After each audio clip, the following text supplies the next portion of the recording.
Hi, and welcome to Magic Numbers. This is episode number 132, slowly but continuously approaching towards the Magic 200. And today we have our traditional set re-review. At the end of every set, I do the revisitation of the set review we did before the set was released. And every single time, well, not every single time, but since quite some time, Alex is my guest of choice to do those set re-reviews. Alex, also known as Corticals, who is, and here you have the list of his accolades: streamer, podcaster, coach, limited guru, good person, which always counts, owner of a window, allegedly. No one has seen it, but he claims he is. Also owner of the piano, which is very much a given. We don't know if it's That's not plugged in or alleged. works. Yeah, you can see that one. I actually heard it being played on stream once, so that's. Oh, you were there for the one time. The one time. Was it the only time? Well, yeah, maybe twice, but either way, rare occasion. I've been on your stream quite a lot today. That's my favorite pastime when I'm playing my drafts is to listen Alex and hoping to get paired with him and stream snipe, but never happened. Alex, anything to plug in the recent months for you? Not a ton. I think I'm still just doing, general content stuff that I've been doing lately, like the stream, the podcast that I, have been doing for years at this point now. I guess one cool thing is that the set review is coming out. That will then, of course, in a few months' time after that, talk about on this podcast. And we actually have a very somebody from the community made a new set reviewing website, and you'll see that on my set review. But I'm actually hoping to see if that is something that other set reviewers pick up, because it's really clean, really cool. I've posted it a few places already, but you'll see in a few days if you haven't seen it already. So good things coming for the world of set reviewing, I think. Just one little thing to look forward to. Are you swapping to the 5R grading scale? No, not doing that. We're still keeping at the good old tried and true limited resources. 1 to 4 plus star with a caveat and asterisk small print, and then Disney owes my kidneys or something. Yeah, I can't say that I am adopting Ben and Ethan's new grading system, which I think is really cool. It's interesting. Cool. I honestly, yeah. Personally, I did like the 5 R's. It was just, don't go with the same letter. Yeah, that is fair. It was a marketing fail rather than the conceptual fail. Conceptually, actually it was much more enlightening for upper intermediate players, I think, than the A, B, C, D, E, F. There's not even an E. Why there's no E? Anyway, let's move on with obviously my thing is sponsored by mtgazone.com. Thanks to the patrons. I had a slew of new patrons, which I'm going to thank as soon as I go to the actual Duskmorn episodes where I will not have guests. But last week I had Akil. This week I have Alex. Next week I'm having Jason, Adam, and a bunch of others to do the Skeleton Crew. Yep. Probably we're going to be clashing, but that doesn't matter because it's going to be on YouTube anyway. So thanks to all those people, and let's move on. Let's do it. I started with a warm-up pack, and I'll leave you to talk about the cards, and I want to know your opinion because I know mine. Yeah, for sure. So let's just go card by card. We'll start with. Should we start with commons? You want to start there? Yeah, let's go for the Bruiser, maybe. Yeah, let's go bottom up. So first one is Junkblade Bruiser. It's the 5-mana Gruul hybrid, 4/5 trample that gets bigger whenever you expend 4. Well, we were actually talking a little bit about this beforehand. I was talking about the Raccoon deck, and it was I think probably, for my money anyways, if I had to sit down at a competitive draft and choose a deck that I don't want to be in, it's probably the Raccoon deck. Not that I haven't seen a good version of it out there.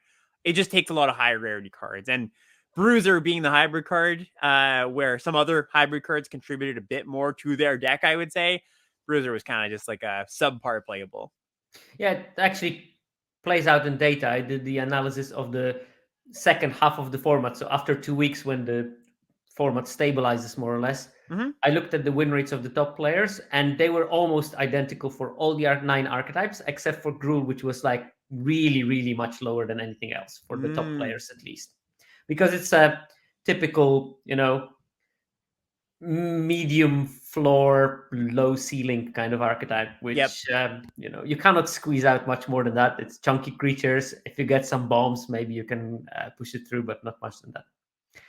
Anyway, we won't be picking that. That's for sure. Yeah, next one's interesting. This is one I started kind of low on and never really loved, but definitely came up on as the format went on. Longstock Brawl. It's the single green mana, fight something, but if you gift a tapped fish, you get to put a +1/+1 counter. I was very wary of the, going back to fights. We've had just bites for quite a while, or at least a fight that gave you a big boost.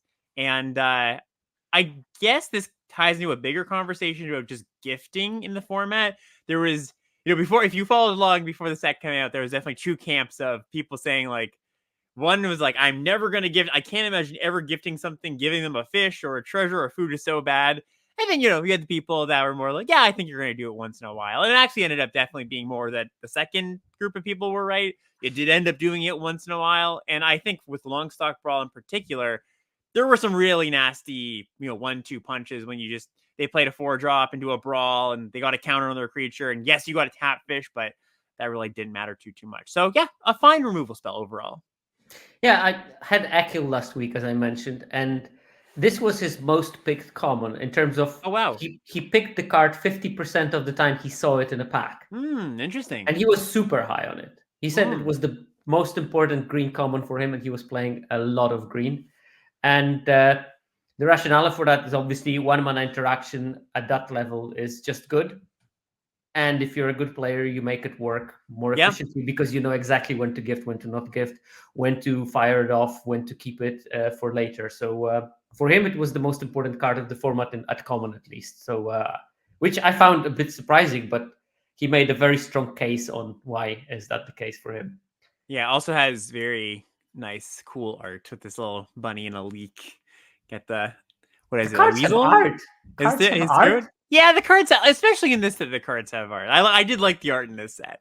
I only know that they have arena identifier that I can find in my Excel sheet, and that's about it. Yeah, they've got collector numbers, they've got mana costs, names, words, art. Who cares? Okay, next one we've got another one with good art. Baker's Bane duo. We were also talking about these before the set, before the recording, of just the duo cycle being a squirrel raccoon or a bird bat went a really really long way for making like a tribal set, a creature types matter set actually function, right? Because a lot of times in the past when they've had these, it's like, well, I'm doing the squirrel deck. Now I just take everything that says squirrel on it and the draft's on rails. And also flexibility was difficult in the draft because of that. The duos, for the most part, were pretty good cards. Baker's Bane, probably the best of the bunch. If I'm just, maybe there's an exception. Tree Guard duo might be better, but that's close. Anyways, really good card. Great 2-drop. Can't complain. Yeah, I mean, I wouldn't be sad picking it. Yeah. Picking it as a first pick if the pack was weaker. I really love that card. It Yeah, has me so too. much. It's not only it's good in any green deck, but in some decks it's so important to have multiple copies of this. Like I wouldn't play squirrels if I didn't have 2 of those, unless I have like a bunch of savers. But that's another story. And also, we talked about how good the fact that they are duos. For just to give you an example, I think my only trophy with the bad deck was I was splashing Kestrel in it. Because those 1/2 duos that are birds also gave me a great way of like playing Kestrel and instantly attacking with the bird, getting my trigger value. So yeah, Nice. Yeah, one of the more playable birds in the set, the Life Creed duo. We've Mm. got kind of a trio of medium to fine to kind of not so great 2-drops here. So Raccoon Rallier is the first one here. Is the 2 mana 2/2 in red that can tap to give something haste until end of turn. It's a raccoon, but was much more of Yeah. a Valiant Mouse card, It's a right? false friend. It's definitely an honorary mouse. Yeah. Getting the free Valiant trigger every turn was kind of something you cared about. Yeah, I think we can kind of just breeze Yeah. past this one. Not an exciting 2. I mean, data confirms that it's doing better in mice than in raccoons. So that's for Nice. sure. Yeah, and then Bonebine Order. This one I definitely did make my deck. I would say more often than not, but also didn't. I was never sad to cut this. Bonebine Order being the 2 mana 2/2 in black that you can exile it from your grave for 4 mana to rebuy a creature to your hand. Yeah, I mean, I played multiple copies of the card when I had like Daggerfang duos, the ones that self-mill, or I was playing rats and self-milled, totally fine 2-drop, but just nothing special. It also like did something weird to combat often. Like people were afraid of blocking it. Sometimes you got like a Right. cheeky attack with it because they didn't want you to get value. Yep. I Totally. used it a couple of times, or they stopped attacking because you had this as a blocker, and then you had something big in the graveyard. So that was Yep. like a weird synergy thing for that. Okay, let's move on. Next one is Bellowing Crier, and I think this one for me wins the Limited Resources always has their most begrudgingly playable common card, and I think this might be it for me. Where it was always like my 24th card, but if I really needed it, maybe I cut a an expensive card just because I need one more 2. This is the 2-mana 2/1 that loots when it enters, and it's a frog. Was never terrible, was never great. It kind of just was a 2. That's all. Yeah, I'm probably slightly lower because I was grumpy when I had to play it. Yeah, I mean the 1 toughness definitely. There's a lot of times when that really hurt. So yeah. Next up we've got kind of interesting a 5-drop that in a lot of sets I like this kind of card, but this one wasn't actually one I played all that much. Pleiated Provisioner. This is the 5-mana 3/4 flyer. It's a bird, and when it enters, you put a counter on something without flying.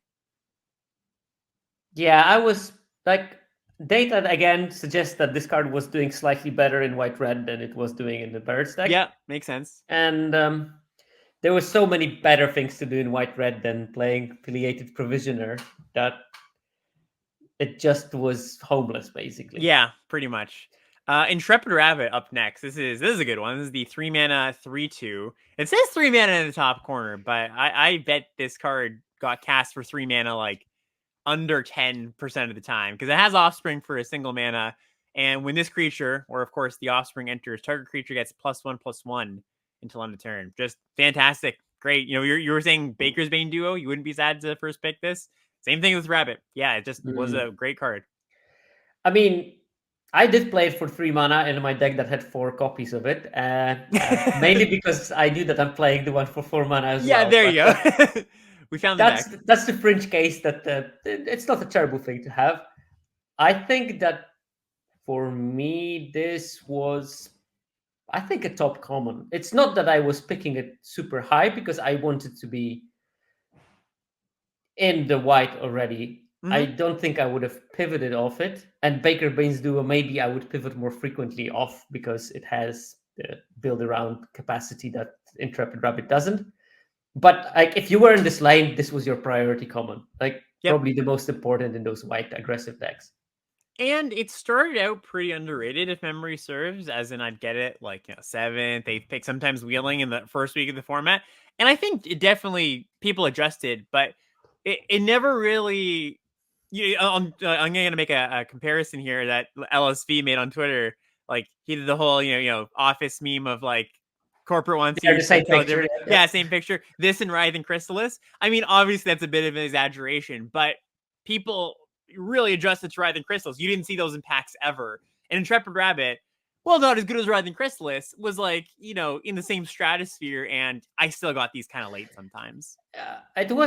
What was the Phyrexia Obi-Wan 3/3 with haste that made the 1/1? Chimney Rabble.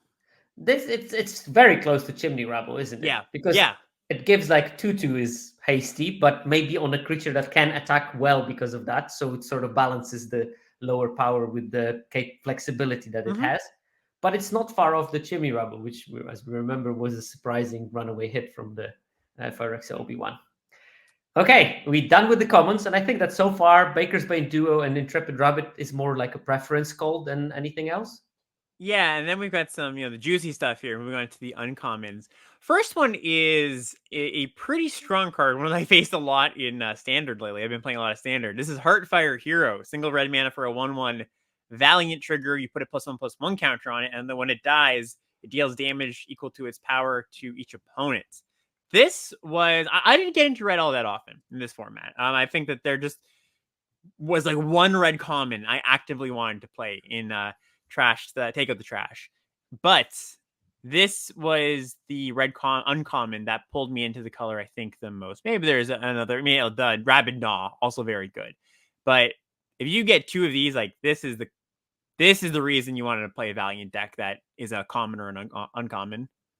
This is the only card that in multiple copies will persuade me not to play Fountain Port Bell. Yeah, that's a good call too. And it takes a lot to persuade me not to play Fountain Port Bell. So Heartfire Hero definitely gets my thumbs up. I was not fortunate to play it often enough. I've been mauled by it multiple times, and it's never pleasant. And it's always you know from turn one that you're in trouble when they play it, and you don't have fast interaction. And even if you have a blocker, if you have a blocker early, you know that they have Crumb and Get It. So there's no escape from the Heartfire Hero. And of course, the best curve out in the format, Heartfire Hero into Double Strike Mouse. Let's go. Yep. I can't tell you. It's so strange. It's happened to me multiple times, maybe just two, but I would believe if there was a third and my brain just blocked it out. My opponent went Hardfire Hero into Manifold Mouse into Mabel. Like that is, God. Yeah, really, really sick curve. And one of them, at least, one of those I did win. So a little sick brag there. They're sick brag. Yo. Yeah, I know. Next up, a card I actually liked quite a bit, maybe even more than some people. Starscape Cleric. This is the 2-mana 2/1 flyer in black. It can't block, but it has Offspring for 3 mana, and it says whenever you gain life, each opponent loses 1 life. This thing was responsible for a lot of damage. Just could output so much damage. Yeah, I mean, I managed to cast it on turn 5 with Offspring, and by the end of my turn 6, I dealt 16 damage out of it. Yeah, you got some of those 1/2 life creed duos going. Maybe you have an attack trigger. Attack trigger with the Moonrise Cleric, untap, play a creature, sacrifice a food or carrot cake in that particular case, swing with the Moonrise Cleric on 16 life gone just like that. Yeah, worth noting, I'm talking these 2 cards up. I still would take Intrepid Rabbit over those 2. Yeah, this is a high synergy card that you would pick maybe when you're in the right lane. And hope, like, 5 seats from me, from this pack, someone is going to be very happy to have that Starscape Cleric, I guess. Yeah, exactly. And then an uncommon that was a card that I drafted a lot more at the end of the format. Just maybe not in the end, but the second half, I should say, where it's a blue card into the Flood Moss, single blue mana for an instant, and you can bounce a creature an opponent controls. It was a little bit annoying that it couldn't bounce your own stuff, but if you gift a tapped fish, you can bounce a non-land permanent instead. That didn't come up much either, but just the single mana bounce spell was really good for blue-red. If that as a deck that I've been drafting a little bit more in the later stages of the format, it's not so bad in just like a blue-black deck where maybe you've got some card draw and you just need something to keep you alive, catch you up on tempo. So yeah, a solid card. Yeah, I mean, I trophied yesterday with the Otters, and people looked at the deck, and I had the Otter Talent, I had the Valley Flat Color, I had the Valley Flame Color, whatever the red one is, and people were focusing on that one. But what won me the games was 2 into the Flood Moss in that deck. And if it could bounce your stuff, it would be broken. Yeah, this card is good as it is, and it would be nice to have the functionality of saving your stuff, but it would be too much, I think. I'm a big fan of Summons, so yeah, sorry, go ahead. The gift part was probably only valid when you had Barbarian talent, or Blacksmith talent against you. You bounced the equipment. That is true. I have bounced a Blacksmith talent equipment before. And speaking of talents, no, go. Speaking of talents, speaking of talents, yeah, good. We were both going to try to segue there, being good podcasters. Speaking of talents, we've got 2 to close out this pack. First one is Builder's Talent. This is the 2-mana white one that makes an 0/4 wall, and you can level up, and non-creatures put counters on your creatures, and the 5-mana ability reanimates a non-creature. Really cool card. I think added a ton of just texture to the format, like these talents in general. This. Another thing we were talking about before we started recording is that this format, I think I really liked. And I think a lot of the detractors of it kind of were saying that there wasn't a ton of build arounds, not a ton of, room for brewing, basically. But these talents, I think, really scratched that itch, right? If you were somebody who really liked to brew either Builder's Talent or some of the rare ones, Scavenger's Talent. And Builder's Talent ended up being a really strong card. Like, I think if you got a good Builder's Talent deck, your deck was really good. I feel vindicated because I made this Twitter thread before the format was released on how to build Builder's Talent. Nice. And it sort of panned out as I did. I mean, Maybe the creatures I selected were a bit substandard because I was promoting bats and their vigilant flyers. But apart from that, all the rest worked exactly like I predicted. Like just putting a couple of savers, couple of Baker's Bane's duo, Hunter's Talent, playing sort of Abs and Shell worked fine. And I know that some people were playing band shells. I never managed to get into that particular, but yeah, card was sweet. And I always still today, I have this card and in my head, it doesn't even make the O4 wall. And the O4 wall is actually very important. It Yeah. stops any aggression, gives you time to develop it. And it's so great that they put the only non-1/1 token in this format was the O4 wall from the Builder's Talent. And it was a pivotal one, made the card function as it is. If it was O3, I don't think it would have been that good. The Yeah. O4 is exactly what it needs. I agree.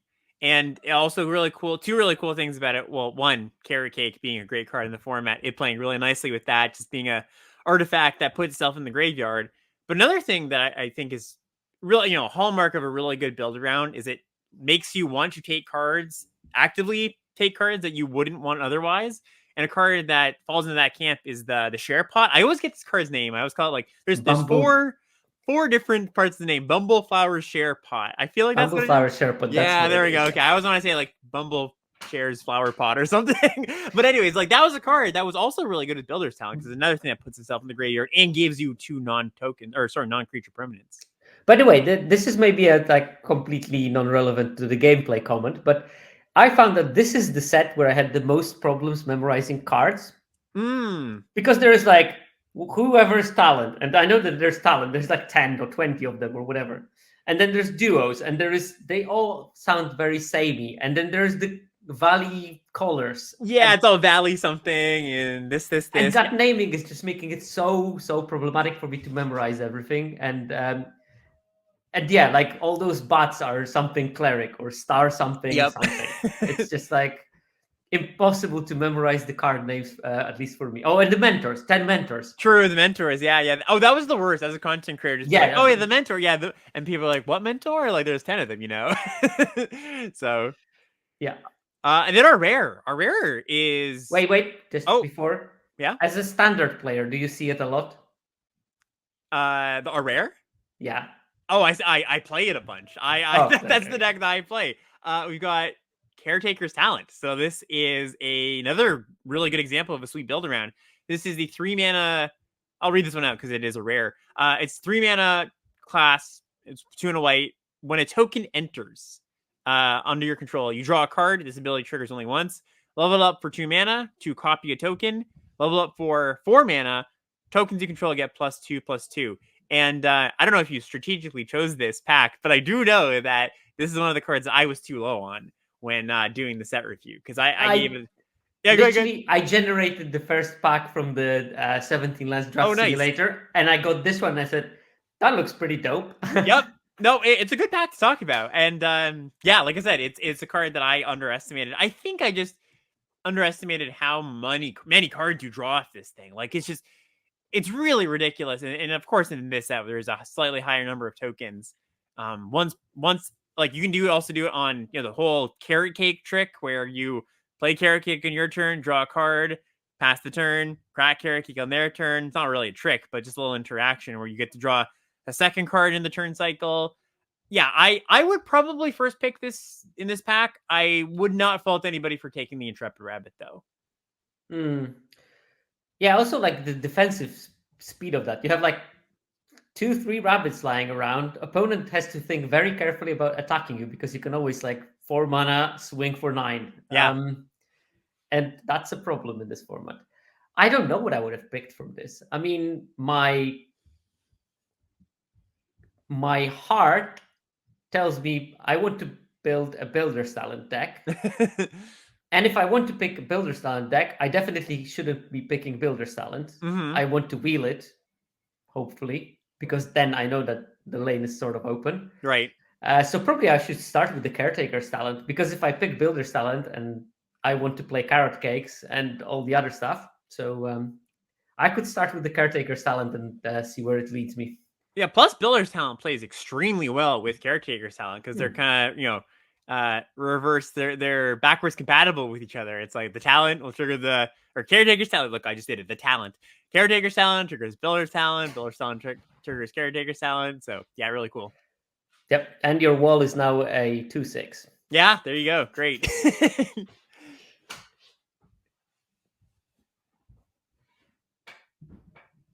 I mean, I don't believe it. I just J-Rock says that if you believe in builder's talent wheel, then the other talent is definitely the pick. I don't believe it. I just think that if I want to draft the deck, I probably should make it wheel. Because if I pass it and someone takes caretaker's talent, I'm going to be cut at least from one side, I think, likely. Okay, that was our pack. It was a good one. And now for the more sad news of how we predicted how the set is going to pan out. Right, so first, the set review rules. First thing is that our tier system is based on the game and hand win rate. But not to give you raw numbers that can make even the hardest of us in lovers of math head spin. I converted those numbers into letters. But first problem I had is that because we do it for multiple sets, those different sets will have different win rates. Some of them will have more like 54% average win rate. Some of them will have more 56% win rate. Mm-hmm. And then if I want to compare the tiers of cards between sets, as I frequently do with this type of analysis, I have a problem. They are not exactly comparable, because if one set had average win rate of 56%, a card with 56% win rate will be somewhere in the middle of the distribution. In a set with 54, it will be an above average card. So I'm going to compare above average card with an average card. That's not possible. So the solution to that is to normalize the win rates. And that's using some smart mathematics, very basic and very simple. So if you have distribution of card win rates, this one has average of 52, this one has average of 58. I'm using a bit of math to move the averages of both of those distribution to 50%, and then I can compare them because they have the same average, so they should be similarly distributed because cards are cards. Based on those numbers, we came up that the win rate above 60% of this normalized win rate will be an A+. And Guide of Souls is an example from MH3, but there was actually no A pluses in this set. No cards crossed that 60% threshold. Oh, that's my cue. I always miss the first cue. The A's are cards that are 57 to 60% win rate. I'll get it next time. For some examples of A's from Modern Horizons 3 and one from this set, Writhing Chrysalis, the aforementioned Writhing Chrysalis, and Season of Loss, the black mythic season, which was very, very good. Isn't it sad to see that Chrysalis had comparable win rate to Season of Loss? Yeah. Chrysalis is going to be one that we talk about for years to come, I'm sure, as just, I don't know, design mistake, if you want to call it that, but... This is the Nadu of Limited. Yeah, really, truly was. Then we have the A minuses, win rate of 55 to 57%. And we have Psychic Frog from MH3, and this set, Manifold Mouse. This time the theme was 1/2 creatures for 2 mana. Nice. I don't do it for A pluses and A's because there is just too few of those to make a coherent collection. But from now on, I tried to match them if there was a possibility. Yeah, fun little game here. And then our B pluses are 53.5 to 55% win rate cards. An example from MH3, Path of Annihilation. And a similar mana-producing card is Tender Wild Guide. It's a 2-mana 2/2 with Offspring that you could tap to add some mana or tap to put a counter on the creature. Yep, they're right. This is the 4-mana, 2-mana dorks. Nice, from both sets, yeah. Then B, we have win rates of 52.5 to 53.5, and we have Horrific Assault from MH3, the bite spell. And Savor from Bloomborough, the removal that gives -2/-2 and creates a food token. And the theme is cheap removal spells that gain life. Exactly, 3 life to be specific. Yes, 3 life to be specific. Yeah, I was very specific with this one. Next up, we've got B minuses. These are 51.5 to 52.5 win rates, and we've got Royal Cartographer as a example from the last set. 2-mana 1/3 in blue. taps to tap it and pay 6 energy, draw 3 cards. Landfall, you get an energy, and Kitsa, the looter copy spell mythic. And both of these are blue 1/3s that draw you cards. For 2 mana. For 2 mana, yeah. There we go. I found a really good theme in this one. Okay, here we have the C pluses, win rate of 50.5 to 51.5. And I have territory color from MH3, the 5 mana 7/5 devoid reach with landfall, and lets you draw a card if it's a creature on top of your library. And Hivespine Wolverine, 5 mana 5/4. When it enters, choose one, put a counter on target creature you control, or it fights something, a creature token, or you can destroy target artifact or enchantment. And the theme is slightly oversized green 5-drops. That is exactly the theme, with a Nice. bit of value. Yeah, with Great. a bit of value. Next up, we got our C's. We got Twisted Rill Keeper, the 8 mana colorless 5/5 flyer that you can emerge for 5 colorless and blue. And when you emerge it, or when you cast it, you tap 2 things, put stun counters on the permanents. And Edinburgh Crab, the 7 mana 5/5 flash that costs 1 less for each spell in your grave. It enters tapped if it's not your turn, and it enters and taps 2 things. So these are blue-ish 5/5s that tap things down. Really good comparison again, actually. Yes, and you just forgot that the win rate is between 49.25 to 50.5, but it doesn't matter. I forgot that everybody following along at home has a slightly more important thing that they need to hear than what are the comparisons of these cards. But those are good too. Yeah, I think that these were the best. That later it becomes problematic to find good comparisons. But I tried C- between 48 and 49.25% win rate. We had Reiterating Bolt from MH3, 2 mana, deal 3 at sorcery speed, and you could replicate it for 3 energy.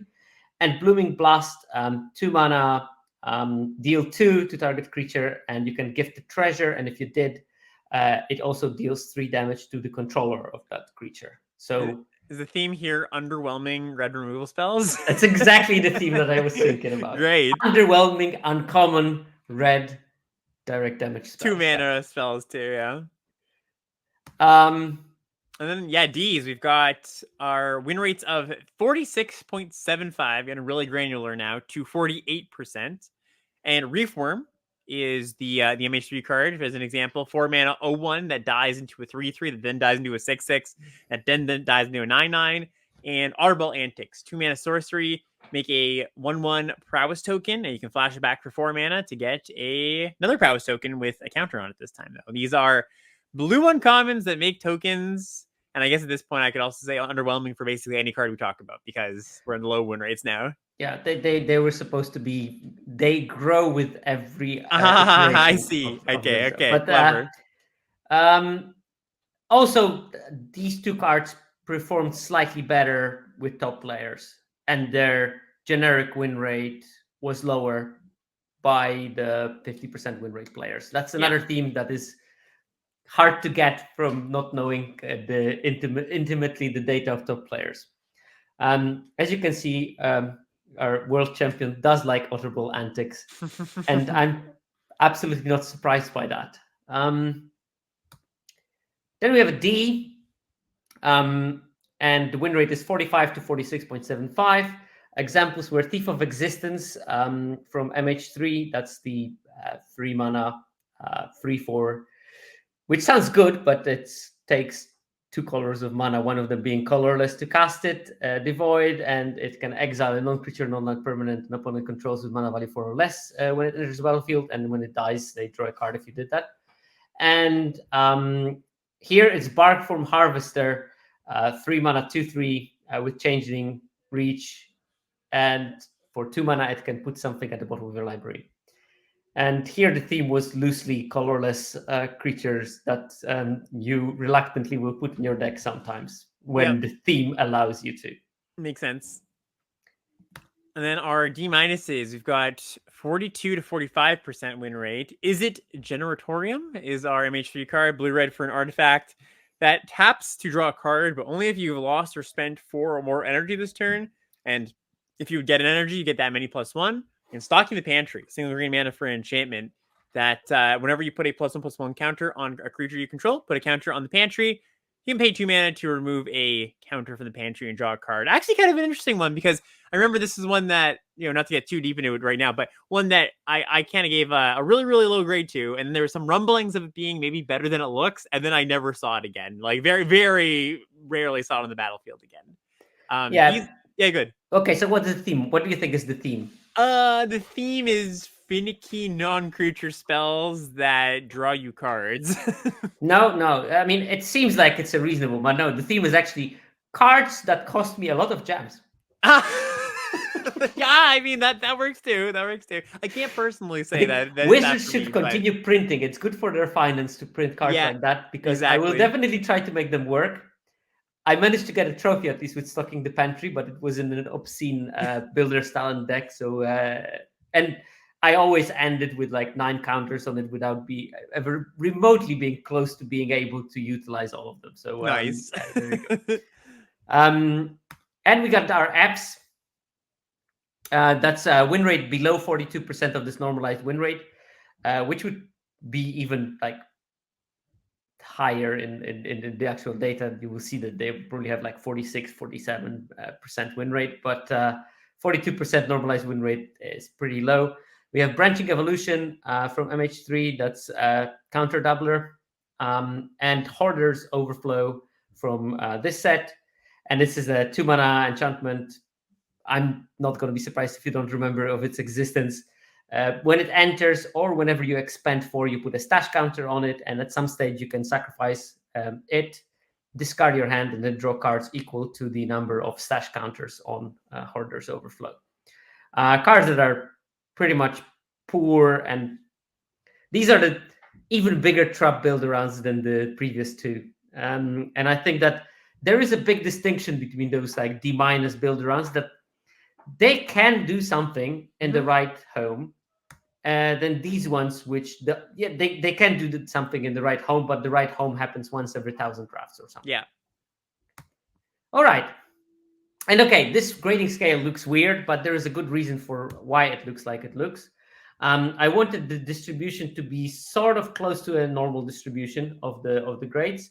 It won't be because those rare, the really good cards are going to be in small amounts, but are very important to be able to tell the difference between an A plus that only like 4 in 1,000 cards make it to the A plus level, and something like a B, which 5% cards manage to make a B. So I made it more granular on this one. So we have this kind of a skewed distribution of the win rates. And this was made around, I want to think maybe around, what was Brothers War, maybe.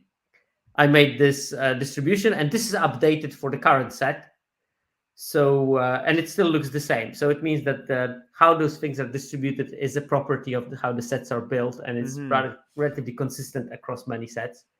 So I think that there is some utility into designing it like that.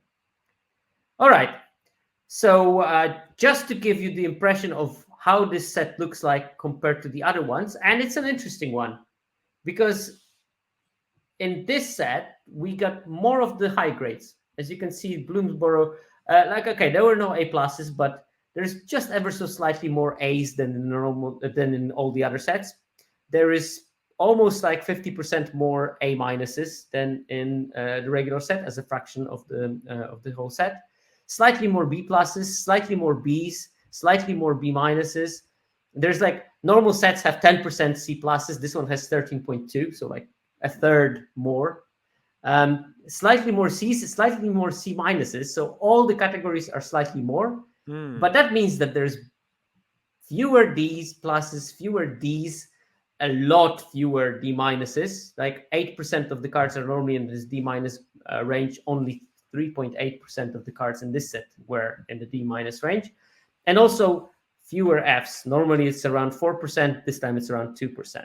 So weird distribution is that very few bad cards and quite a lot of cards at average to above average level. And I don't know, any thoughts on that tidbit? Yeah, I think just that it kind of checks out with the vibe I had. Like, I never really felt like this was a set where I was going through the packs and I went like, ugh, man, there's nothing I want to take here. I mean, sure, there were some unexciting packs, but until you got to the wheel, the last parts of the wheel, I never really felt like I didn't have an option. Where in some other sets where there was more Ds, D pluses, MH3, even as a recent example, I did feel like sometimes there were just packs that just didn't have anything I wanted, even kind of early-ish in the pack. So yeah, checks out.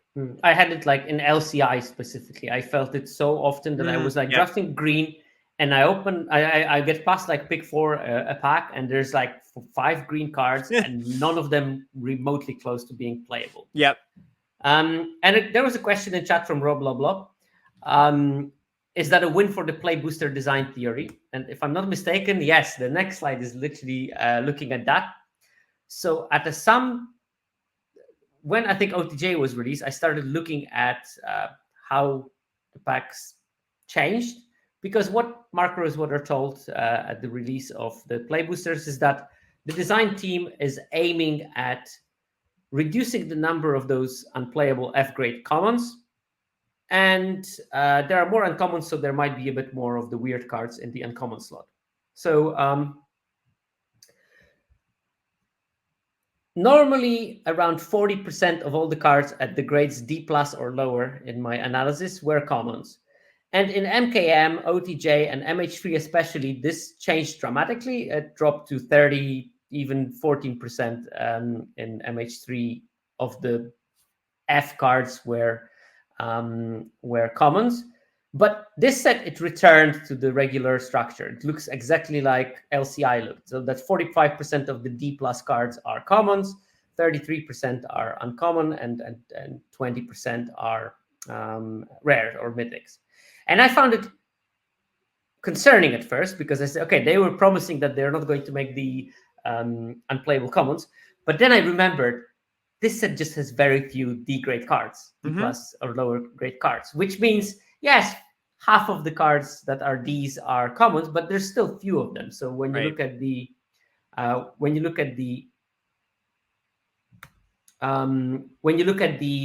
fraction of the D+ or worse card in the set, normal sets have around a third of the cards that are in the D+ or lower range, and this set has only 25%, and it's a big outlier compared to any other set. That's why we see bigger fraction of the unplayable commons among the unplayable cards. Let's call D+ or lower unplayable loosely.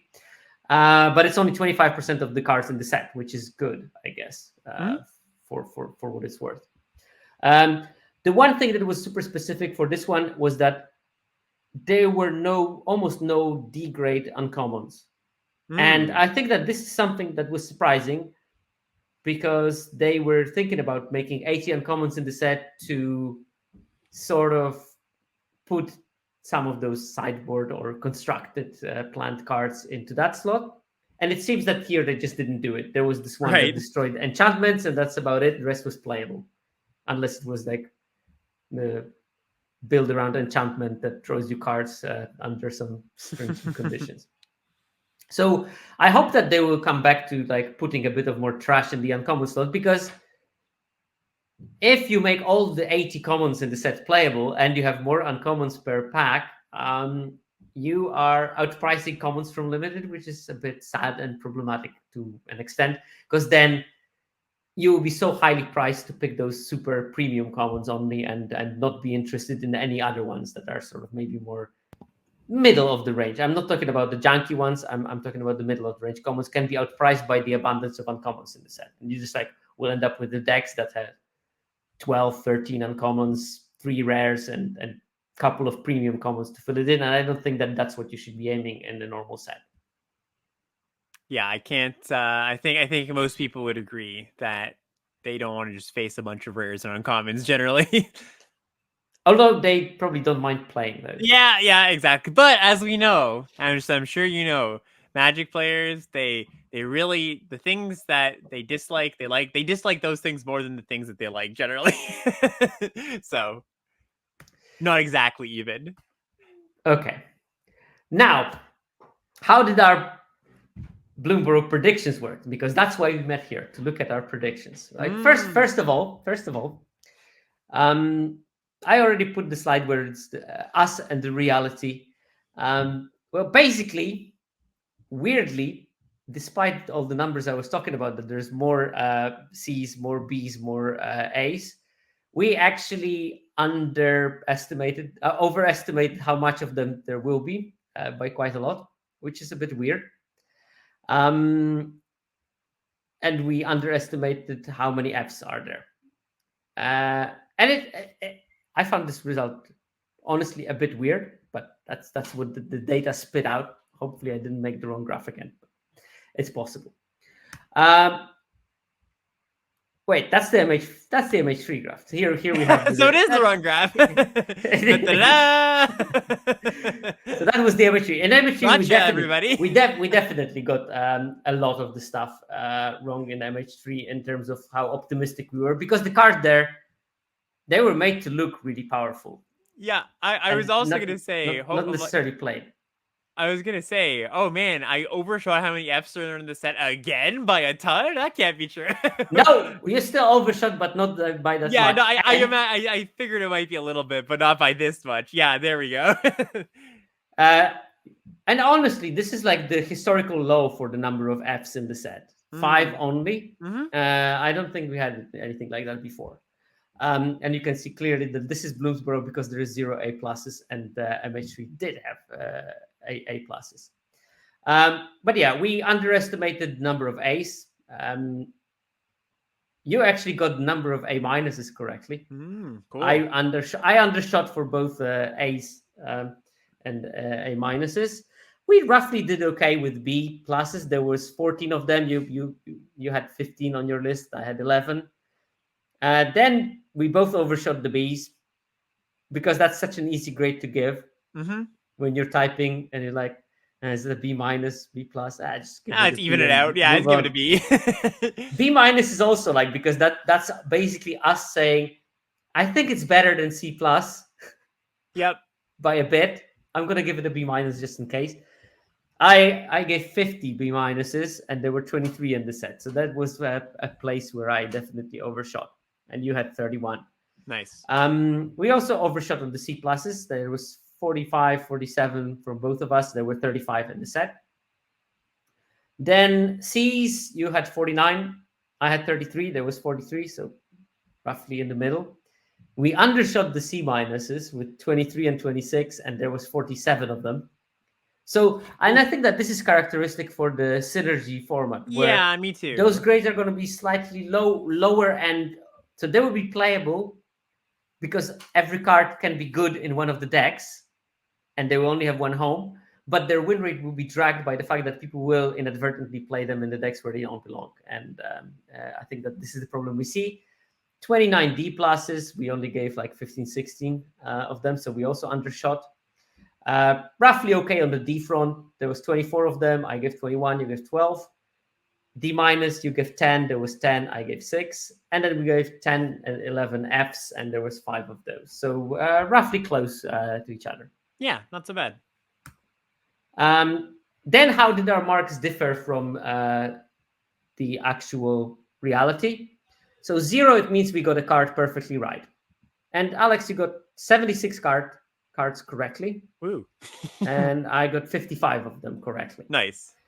Now, here is the difference between our grading. And this is something that we will see later in the data, that from the fact that you got 76 correctly, it seems like you did better. But you gave 70 cards, you gave 1 grade too high. And 36 cards, you gave 1 grade too low. Which means that you disproportionately overvalued the card by 1. Right. So if you count the zeros and the +1 and the -1, yeah. So your average close. prediction will be somewhere between 0 and 1 here. Yep. While mine is bang on 0, and that's why I win in some way, because I did miss by more, but my misses were on both sides. So my center of the prediction was sort of where the actual card power was. So that's the difference between us. And as always, I had the more outlying kind of guesses. You are usually very good in staying very narrowly within the lanes. But sometimes we had misses by 8 grades, by 7 grades. And this time, the worst misses we had was 6 grades, and only 1 of them each. So that's pretty good. Yeah, so we did pretty well this time then. Not Not too many blunders on the other side of the extremes, basically. Yeah, So there it is. There's one of them. that brings me to the biggest misses of Alex, and as always, there's only one of the biggest misses by 6 grades or more, and that's the infamous cruel claw. You gave it a minus, I gave it a B, and it was a C minus adjusted grade. I think that it just didn't fit in the deck it was supposed to be that much. Yeah, this was a card that I think I don't exactly want to say the word tricked, but it had a lot of heat on it before the set came out, like constructed wise, even for limited, and it definitely reads as an exciting card, right? But you run into the issue of, okay, it's a 3/3 minutes for 3. That's a solid rate. But it's also mythic rare, so people, you're generally going to have to take it first or second pick. You're spending a high pick on it. And if it connects, it's going to be pretty good, but not amazing. It's going to be, Well, you but get specifically not amazing in lizards, because what you're gonna hit 1/1 right. menace for 1 mana. Exactly. Or a If there was combat like a trick. 6 mana 6/6 in red black, that probably would have been great. But Yep. the Yeah. hits were mediocre. Yeah. So it definitely had a lot, a lot of small things adding up to it being not as good as it might look, basically. Like what you just said there, it being a mythic, so you have to take it highly.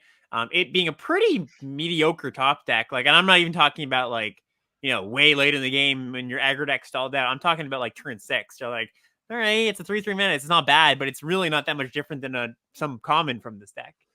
And also, like, it being a first pick has a different problem, is that people will stick to it despite the lane not being open. And this was Yep. the format where finding an open lane was very important. And if you try to force it, especially with lizard decks where you really needed the density of the scales of shale.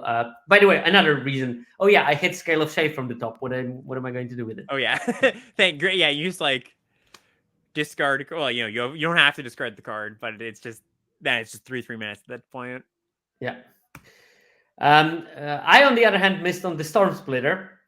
To be fair, I didn't know how to grade this card, so I said, I don't know, maybe there's a busted deck with it, but probably it's going to be trashy in some cases, so I'm just going to give it a safe C+. Turns out the C+ was not safe, was all but safe. You gave it a D, and it ended up being an F. So it's not the greatest card. It's a fun card. I actually had a deck that, not my deck, but in a coaching session I was in the other day, where we ended up drafting blue-red, had a Storm Splitter, and had 2 of the Valley Flood Callers, the rare that gives your things +1/+1 when you cast a spell. So, like, that was a pretty good combo. Just every single Storm Splitter gets bigger and bigger and bigger and bigger. That was cool, but more cool than good. Yeah, I mean, I would definitely want to play it in some deck. Just like, how many red mana cantrips can you put in a deck? Yeah, exactly.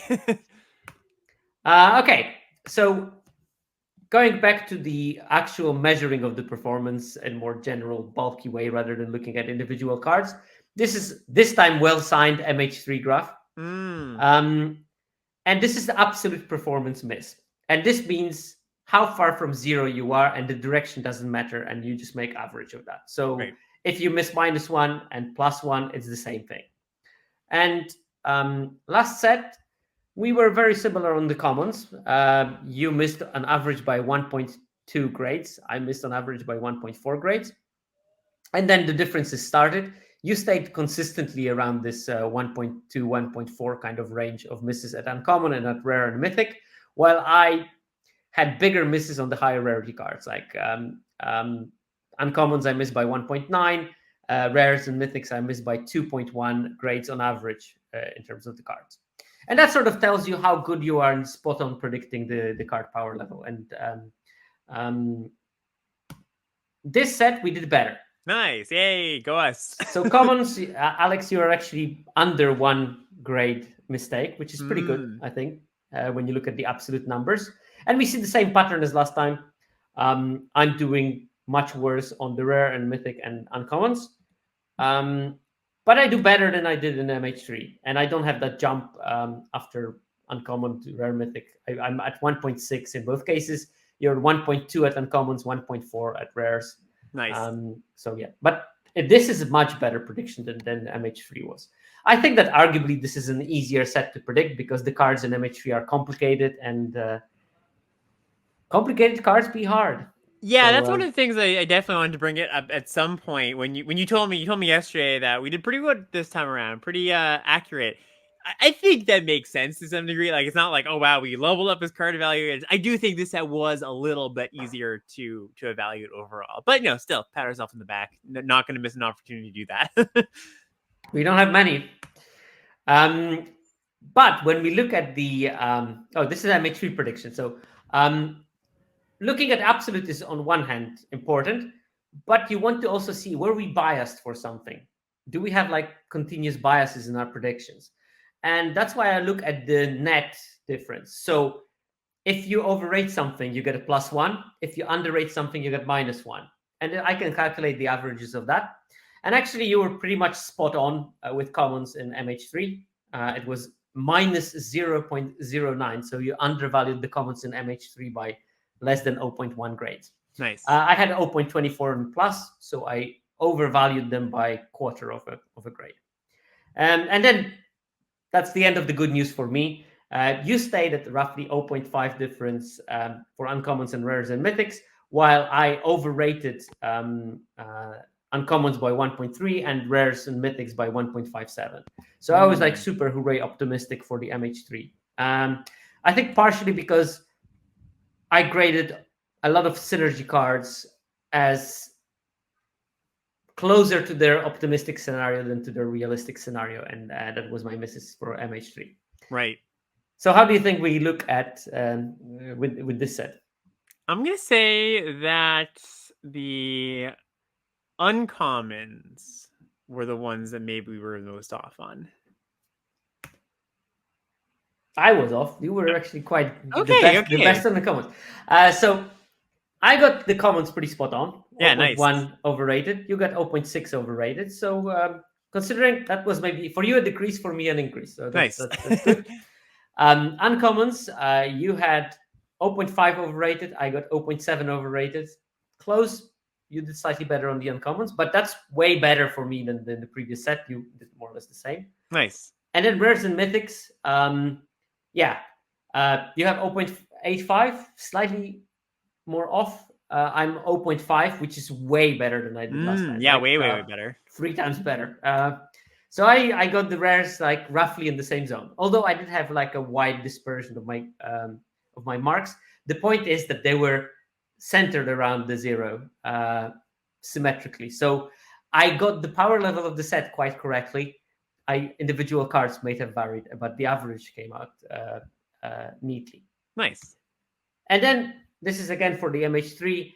What I want to look at is comparing where their colors were we particularly over/underrated it systematically. So where we like super high on some color. And in some sets, we had those colors where we were really, really overrating this one particular color. MH3 was a set where I was overrating continuously everything across board by quite a lot. And you were quite close, except for the multicolor cards, which we knew multicolor cards are the hardest ones to predict because they are dependent on multiple factors, like color pair being good, for example. So how do you think we are looking in MH3? Any colors that you think you overrated? In Bloomborough? Yeah. Colors are overrated. Yeah, I think probably red by a little bit.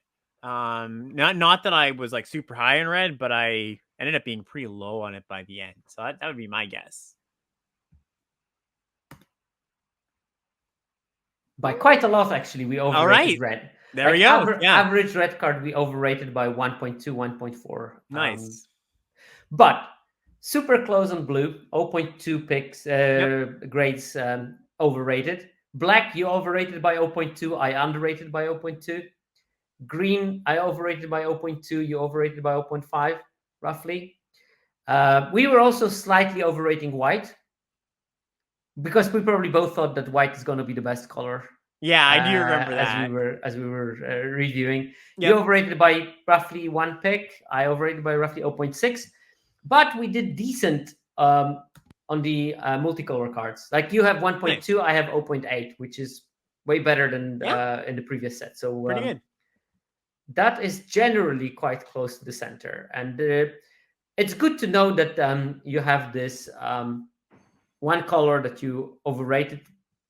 We will have to come back and think what went wrong for black. I think that mainly the 2-drops didn't deliver at common, and the format is sort of defined by the good 2-drops, and red just didn't have any. Yeah, Like, that was especially a color that is looking to attack. Like you can get away with some other colors maybe not having as good 2-drops, but you gotta have your aggressive 2-drops being good cards.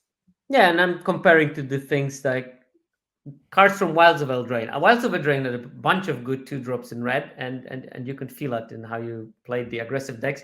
And here you got the 2/1 that dies to ping. That card is not good. Nope. Raccoon, no. Nope. So there is nothing that the mouse that ramages. It can be okay in some mouse decks, but Yeah. it's not even there. It's not like my priority. Yeah, some very kind of very vanilla 2-drops, unfortunately. And one good 2-drop that the red had was take out the trash, and well, that was the reason to be in red almost, because that's how better it was than any other red card at common. So Yeah, it's like the only common I cared about in red. yeah. All right, and we have some other misses that were done by 5. I have 4, and this is the weirdest thing. I overrated Cruel Claw's Heist by 5 grades, and I underrated Ruthless Negation by 5 grades. That is These kind of cards funny. are exactly completely flipped. This is I thought this is going to be a B, and it was a D, and I thought this was going to be a D, and it was a B. Nice. So And just shows you how difficult it is to evaluate cards, because when you look at them, they're very similar cards. One of them B, one of them D, exactly flip flop from each other. Card that I was absolutely shocked that had a decent stats is Wishing Well. I gave it an F, and it was like a C something. Yep. C minus probably. I would have never guessed that there would be something else than an F looking at the card. But That turns was. out. Oh yeah, go ahead, go ahead. No, I'm just saying that you had a very good shtick in your podcast about it. I listened to it, obviously. So tell me. I was just gonna say this is probably the last card in the set that I realized I was wrong about, and because I only realized it like 2 weeks ago or so, maybe 3 at this point. Like I usually do through 17 lands data, being like, oh, people are actually winning with this card quite a bit, and of course, blue red pulling a lot of weight there. But it was one that I was surprised because I hadn't played with it or against it at all, but people clearly had been. So yeah, very interesting. And Thundercrop Trainer, and I still stand by it. I hate this style of card. I gave it probably like a D, and it was a B. Yep, card is good. And I played it yesterday, and in its defense, it won me 2 games by playing it for 6 mana. So at 6 mana, it's great. It is, yeah. And then I played it once for 2 mana, saw 4 lands, put them on the bottom of my library, and was frustrated for the rest of the game. I still won it, but not thanks to Thundercrop Trainer, that's for sure. Nice. The 6 mana version of the Thundercrop Trainer, I didn't appreciate how much better it is, because you at least get a 1 card, you get 2 bodies. And it can be relevant with some other synergies as well. Now with your biggest misses. Nothing? No, that's just it. Nothing 5. Great. Love to see that. And that's it. That's all the slide I have. Oh wow, that's it. Oh, that's it. That's your misses, Alex. Great. I'm afraid Round of you applause. only had the Crew Claw as the 6 that darn 6 grade difference, claw. and the rest was within 4. And I'm not going to focus on the cards that you missed by 4, because missing by 4 is not a terrible thing. For sure. So I thought, because this one was a bit shorter than before, why don't we discuss a bit what our feelings about the Bloomburrow were? Yeah, let's do that. You want to start first? Just your initial. I mean, I'm sure you've shared a little bit on your own podcast, but what's I don't know. What is your after? I don't know how many more drafts you plan on doing, but I don't think I'm going to do too many more. Do you think you will look back on this set fondly? Yes, I will look back on this set fondly, and I think that whenever there is a return to Bloomburrow on Arena, I'm going to play it, because I know this is like one of those sets where my win rate was increasing throughout the format, and it peaked basically in the last drafts. Like I think last 8 drafts I did, I had 5 trophies or something like that. Because I think I spent a lot of this format exploring every single color combinations, figuring out how to draft it. And I am not limited by color combinations. As long as I avoid Gruul, I should be fine. If I find an open lane, and there is always an open lane, Yeah. I know I'm good. I feel like comfortable with drafting this set. And I think it is. I was not a big fan in the first 2 weeks because it was just like getting paired with the rabbit decks all the time, and Yep. they were quite atrocious when they were not really challenged well. But after 2 weeks, when the format stabilized, people knew that white, green, black cards should be picked a bit higher. Format became much more exploitable through knowledge than through brute forcing the best archetype. And there's depth in it. I mean, you were talking about talents before. There's so many decks that you can build because I opened a talent. I can do something differently. My pick order is completely changed. I played Azorius birds. I trophied with actual bird deck. I played Azorius spells. I played Azorius tempo. All 3 slightly different flavors of the Azorius decks, and all of them were competitive, despite one of them being based on rabbits, the other one being based on birds, and the next one being based on spells. Nice. Where I had like a bunch of otters and a bunch of recursion of spells from my graveyard. So I think that there's more to that. I played Squirrels Grind. I played Squirrels Aggro. Very different decks, even though they use similar cards, but you play slightly differently. You have your plans are different. So I think that there's depth to it that, dare I say, does remind me a bit of Ikoria, that there are those unique archetypes that you will build only once per format, but are distinctly different from what you're doing. Unlike some other formats where you have decks that you always build in the same way, like almost like draft by numbers kind of situation. Well, here it was more flexible, pick orders all the way through, where there will be cards in Azorius that I will want in some of my Azorius decks, and I don't want in some other Azorius decks. And I think that this gives for some depth to the format. Yeah, I totally agree. I definitely am going to look back on this format fondly. I've been saying in the past 3 weeks, I've slowly come around to the idea that I think this is my favorite set of 2024.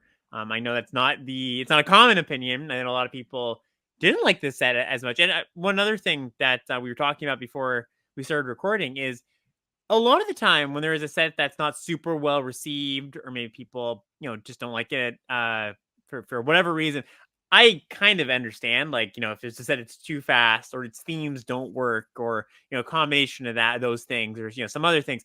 Usually I get like, okay, like I am somebody who doesn't mind some faults and some flaws in sets, and I can usually power through them. But I totally get people, liking certain things about sets, and if you don't have those things provided to you, or your expectations aren't met, yeah, you're not going to like the set as much as some other sets.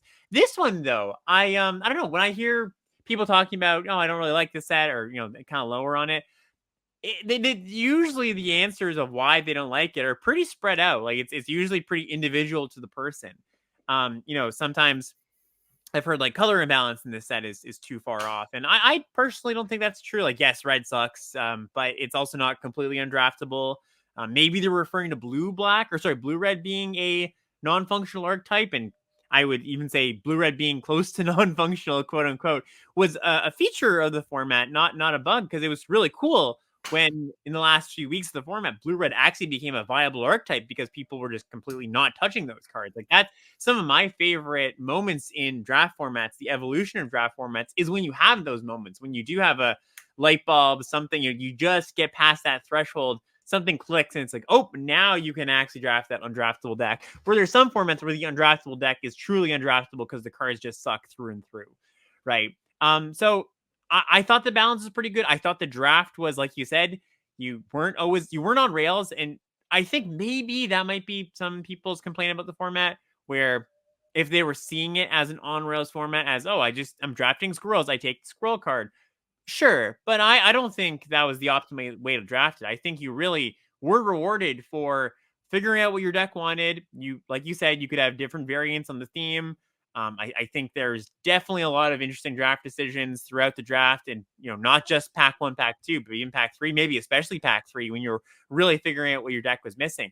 I thought the gameplay was pretty good. As a speed, another thing, you've talked about this a lot, and I very much thank you for it. But people kind of point to the 17 lands average turn length page, and they're like, oh, this format's too fast. But really, this format, even though it was higher, one of the lower ones on the average turn length compared to all sets on Arena, I don't think it was blisteringly fast or anything at all. I thought it was actually a really good pace, and just the gameplay I thought was pretty good overall. So yeah, I don't know. I would give this set like an 8 out of 10 for my own rating. I can maybe give it a slightly adjusted rating for what I think the community thought of it, but that's what I would give Bloomburrow. I really liked it. Yeah, I'm pretty sure community would have probably been like 5 to 6, I guess. Yeah, maybe out of 6, I would say. Yeah, that sounds about right. I would agree with your 8. If we're changing the grading scale all the time. all right. I'm gonna give it a 4, an A4 or what? 4-star. Yeah. No, 4+, I think. Yeah, and is it Ham is drafting? Is it all the time forcing it? Basically, I've seen him first pick Alanya Pathmaker or whatever it's called, right, in a classic Ham style, and he's having a modest 80% win rate with Izzet decks in this format, while over 200 games. Right. So saying that Izzet is unplayable might be far-fetched, and of course Ham is Ham, but also the 4 is doing that. I trophied with Izzet, which means that anyone can. And it is possible because how the format has evolved and how the self-correcting nature of draft allowed those cards to be picked. Well, in the beginning, I don't think still that Izzet deck, even in its good version, can beat like a super streamlined green-white aggro, which was available in week 1 or week 2. But now you don't get those decks, so you have time to build your machine and win, because Izzet, as I discovered, is a mid-turn game. Yeah, Wildfire Howl does help, and I always play it in my Izzet decks, if not 2 copies, as Jairook mentioned in the chat. But the complaint about the color imbalance, I think that color imbalance, if there is color imbalance, then the drafters should do better, honestly. Because color imbalance can be addressed by drafting appropriately different colors. We can sort of balance the color imbalance by picking cards appropriately. And in this format, we did. Because when you look at the top players' win rate, I told you that all the archetypes, apart from Gruul, are within 1 percentage point win rate difference. So people that are top players win roughly the same with each 2-color combination, except for Gruul. So obviously, in vacuum, if I could hand pick a deck, I would probably have a bunch of green and black cards, because green and black are stronger, and they have powerful bombs and stuff like that. But we are not drafting in vacuum. We're drafting in a metagame, and that metagame is made up by what people are picking. And right now, how people are picking, they are way too high on black and green. They are way too low on blue and red. And this allows you to almost like abuse the openness of Izzet, which does not have the best cards. And I did realize it yesterday when I was drafting my Izzet deck, and I'm like, yeah, blue is open. I still don't get good cards because there are no good blue cards, but I made it in the end. So yeah. Yeah, it's definitely something that, when there's a format that I might like than the general Magic limited community, it's hard to kind of defend it sometimes, because I can, as somebody who gets in, I got 60 drafts of this format, which is on the lower end of things for me, or sorry, 50 even maybe, which is on the lower end of things for me. I get to see a pretty wide breadth of what's going on in the format. I get to, have the truth or the actual representation of what the format looks like be a bit more clear, because I get such a large sample size. I'm definitely empathetic to the fact that there's a lot of people that, maybe only draft 5-6 times. And if they have those bad experiences because, they get run over by the Rabbits deck and that was open week 1 and they didn't draft that deck, it can definitely feel like, oh man, they're super, like I couldn't do anything against that deck. And I always kind of think, well, like if you stick with it for, till week 3, week 4, the formats, I truly believe at this point that week 3 or week 4, the format is generally more fun than week 1 or week 2. But it's hard to be like, well, just keep drafting and it'll get better. It's also hard to be like, oh, don't draft week 1 or 2. That's when it's not that great. Wait till week 3. That's when it really it's really hard to just kind of justify anything that not justify it, but it's really hard to have the experience that I'm having with a lot of drafts and suggest people find a way to draft in a way that will represent a wide breadth of drafts when they only might have 5-10 drafts they're going to shoot per format. So it's tricky. I can definitely say something about a format. This is why everybody's opinions are going to be different, right? Your experiences are only going to be what you've experienced, or your opinions are only going to be what you've experienced. And as much as you can say this format isn't actually like this, it's more like this. If the person hasn't experienced it, it's very hard to convince them.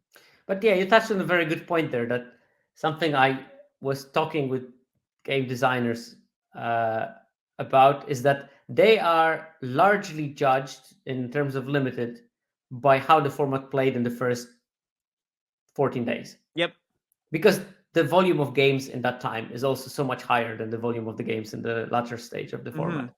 And that's where the format is at its worst, obviously, because you're drafting against people that don't know the pick orders. They're picking cards randomly. There are abusable gaps in knowledge, and lots of people use it to build their win rate because, Midnight Hunt example, a bit aged, but you can just draft blue black and win 17 drafts in a row. Is it fun for some people? Probably yes. I'm not a big fan of that. The real format starts 2 weeks after, and that's why you said week 3, week 4. That's where it gets interesting. My best experiences one of my better experiences of limited format was Kaldheim, where we had 3 metagame shifts really. When week 1 snow decks were abusable and you could just draft 5-color soups till cows come home. Then it became aggro format with seemingly unbeatable combination of the 1-2 flying first striker and then some equipment on it. And then week 5, 6, all of a sudden grindy black green elf decks became abusable because people didn't draft them high enough. And turns out that if you get all the best rares at pick 5, you can win with those decks very easily. Yeah. And those 3 shifts of the metagame is like something that you want to aspire for a limited format. It's just that, as you said, it is a game for more invested players who play 50 plus drafts format. I don't play, but I mean, I see deck lists. That's enough for me. I can imagine the games. That's fine. But yeah, I mean, I think that we should spend more time. If you want to really enjoy a format, spend more time in the second half of it rather than in the first days as a player. Yeah, totally. And it's like you said, I think when there's that lack of information across the player base, it creates a multiple not great experiences, I think. And this is what's true, because we've moved from a world. Sorry, I'm jumping around points here, but we've moved from a world where people would draft their local game store, and they know the people they draft with. They generally are going to be around the same skill level. Sure, let's say you're going to have your local game store end boss. It's going to be way better, but generally you used to draft with people, either your friends or people you knew your game store that were generally on the same skill level. I would say, and now you're thrown to a pool on Arena of who knows who, right? It's just like such a wide range of players, really skilled players and some true beginners. And there's nothing wrong with that. Like, I'm not saying this is wrong, quote unquote wrong, but it does give rise to some of the issues I think people talk about, and some of the issues with the lack of information. Not everybody having the same information going in causes people to, one, be able to draft Busto decks, like the Busto Rabbit decks week 1 with all the token makers, all the Intrepid Rabbits. But 2, it also means that you can feel like the draft feels kind of random because people are passing you really good white cards, for example, but maybe they're drafting white next to you, but they're not taking the good white cards. And you're like, well, white was open, but what happened? It can be a poor draft experience and a poor play experience. So it's just kind of an issue Magic has to deal with at this point. I don't know if there's a good answer from the design side of things, but that's the dynamics we're working No, the with. design is basically screwed by the fact that human psychology works as human psychology does. Exactly. Yeah. Like, yeah. one thing I definitely learned from how the drafts operate online is that 12.5% of the people cannot click the ready button. Right. That's a fair point. Ever. There's always one. Bloody one person, and sometimes it's me also, which is fine. Maybe 1 in 8 drafts, it's me. But who are those people who never click when I'm clicking? Yep. Yep. Exactly. You never want to be that guy. All right. How are you looking to exploring rooms?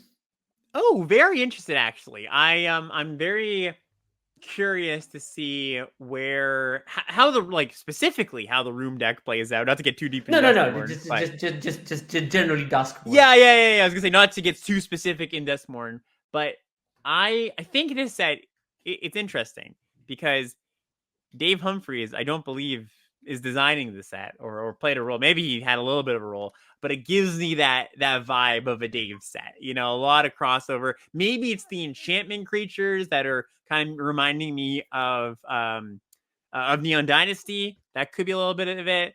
With there's the graveyard theme where Neon Dynasty kind of to me one of the greatest strengths is it had shoved so many themes in its set and they mostly all worked and had good crossover. I kind of Like feel Samurai. yes, exactly. Like the great samurai deck that everybody loves. But I kind of am getting that vibe from Duskmourn too, where there's a lot of different themes that kind of seem like they don't cross over at first, but then when you piece them together, you're like, oh, they do cross over. Like, for example, Delirium, which is a graveyard mechanic. Well, enchantments really help Delirium, of course. So yeah, I'm looking forward to it. I'm just sad that most likely the green weird removal spell that kills enchantments, artifacts, and flying creatures might not be a D in this set. It's true. It's true.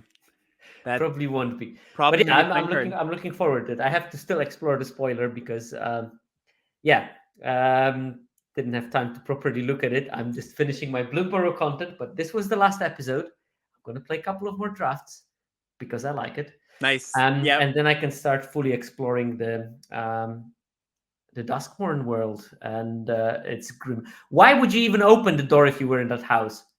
Like, Yeah, just stay in that one stay room. still, stay still, Wait for help. and don't move. Yeah, Exactly. exactly. Well, Um, yeah, as always, thank you so much for having me on. It's been a blast. right. Let's do replug of your set review. It's Sure. Monday, Tuesday, roughly the same time as this one. So for the European people here, roughly 10 p.m., 11 p.m. for the continental Europeans. Yeah, so I'll be set reviewing as I often do with my partner Mark Anderson, who's just a phenomenal limited player. Played on the Canadian Pro team and just really great card evaluator. And I think we also have great conversations. So that's going to be up. It's going to be streamed on Twitch on Monday at 5 o'clock and Tuesday at 5 o'clock. So we're doing commons and commons one day, rares mythics the next day. But of course, if you don't catch that, it's going to be on all the limited level ups channels, the YouTube channel, the podcast feed. You can find all that stuff there. And yeah, should be a By good the time. way, Mark, I think he was from the players that won over 100 games on 17 lands. I think he was fifth or sixth in terms of win rate, Yeah, 67%. he crushed this set. He was Boy can really good. play. Yep, boy can play exactly. So yeah, definitely, and also is one of the better evaluators. Mm-hmm. He was in the Magic Data Science does the evaluation game every set. And by the way, I highly encourage you to go on Twitter and find Magic Data Science and find their game, because it's a very good game to test your own evaluation skills. And he was like second or third in that one out of 200 people. Yep, So can play, can evaluate, and challenges Alex, which is nice. it is. And Yeah. and I'm not going to say that you're getting rolled over by him because you stand your own. Well, I'm, also I'm because happy to report. and also he this time we've gone back and forth. I actually got more right in Bloomburrow than he did, and I won't Nice. let him forget that. That is good. That's why that's why important to stand your own. It's Neos _ MTG, I think, on Twitter. Yeah, I'll just type it in chat there. Okay, and anything else to plug? I don't think so. That's about it. All I have to plug is new set coming out. Just I'm sure everybody listening kind of has it in the back of their head, but the new set is just coming so soon, right? These sets, they really have hammered home this like 2-month interval now. Like I still am surprised that it's like, oh wow, there's a new set now. I was thinking there was another month left, but And nope. then there's Foundations coming out, no? Yeah, Foundations in Is like that going to be November? draftable in Arena? It is. Yeah. Oh, no. Never stops the spoiler season. It really doesn't stop. Oh, well, I guess that's our life, I guess. Yep. Yeah. All right. Well, with that, I'll see you next week when I'm going to be doing the draft skeletons with the skeleton crew. Sounds great. So we're going to explore the decks for Duskmore. We have a very stellar lineup planned. So watch this space. Probably we'll do it on Tuesday. Depends on coordinating 4 people across multiple continents, but we'll make it. And with that, I'll see you next week. Awesome.